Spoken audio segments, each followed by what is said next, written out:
Hi, welcome back. In this video we're going to add some functionality that will check to see if our username and password that the user entered is correct. We're going to do this using some variables which let's just pretend these are variables that we pulled from a database. We haven't got into databases yet, and that's okay. Just for these few videos, let's just use some variables that we create, and we'll use the same names as before: db name and db pass for the password. And in reality, these would be variables which we pulled from a database. So we can, to write pseudocode here, we could go from database to be determined. And so this variable will be different for each case, which we'll get into a lot more later on. But for now, we'll just use some constant, some literal strings here.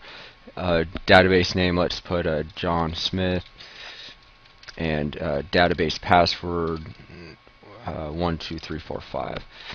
Okay, so just to reiterate one more time, these two variables in a real login form are going to be pulled from a database, which we haven't looked at yet, but we will get into in the next few videos. So let's just keep those for now. We'll just pretend this is one username and one password from the database. And so we're going to want to go ahead and check our username to make sure that it matches the name we have for that user in our database, and obviously also check the password to make sure that's the password that matches that username. And if those conditions are true, then we know that's the right person, and we can go ahead and log that person in. So let's go ahead and add a little bit more functionality here to our if statement. So this highlighted area here is our initial if statement, which checks the value of our isSet function there. So if this is true, then we run this code here. Now let's add another if statement inside of this if statement. We'll just go, actually we'll go under our variables here. If username is, remember the double equal sign for comparing values, and we'll compare db name, because that's the name we pulled out of our database, in this case John Smith. And we'll use our AND conditional operator. Password is equal to whatever password we pulled out of the database for that user. Okay, so then let's add our opening and closing curly braces. And if this is true, we'll go ahead and cut our echo statement out there and add it in here, and we'll say welcome back John Smith if this is a correct username and password. Else we're going to echo out username and password do not match. Okay, now in this case where username and password do not match, we're actually also going to want to include our form, so maybe they could try again. So let's include form.php, which is exactly the same as down here. It's just this time we're giving a different message. We're not saying please enter your username. We're saying username and password do not match. We're kind of giving some feedback to the user. So let's save that. Oh, actually, I think I was out of the frame here. Sorry about that. So I was referring to this else statement down here. Please enter your username, and this else statement here, which just gives our user a different message there. So let's go ahead and see what that does in our browser. Make sure you reload to get a fresh copy of your file there. So we'll enter John Smith, and we'll put the wrong password in. Okay, so username and password do not match, plus we had our form appear again. So there's our form.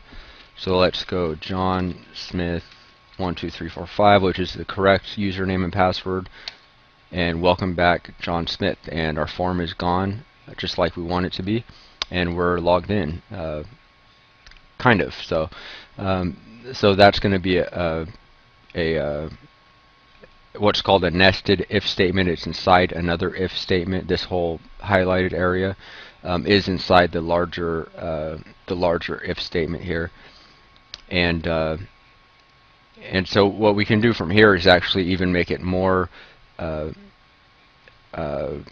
give our user another message if maybe the username is incorrect and not the password, or vice versa. So let's get rid of this and conditional operator and everything behind it.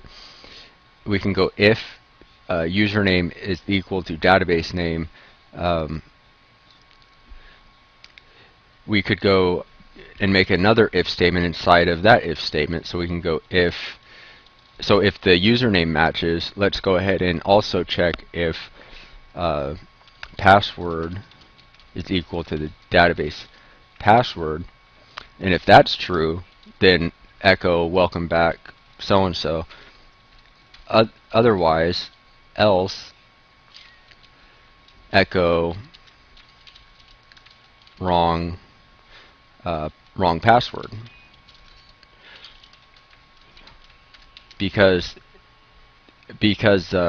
this condition here, if password equals database pass, was not true, will echo wrong password, and that'll be it. So if username does not equal database name, then we could have it go down here and echo username not found.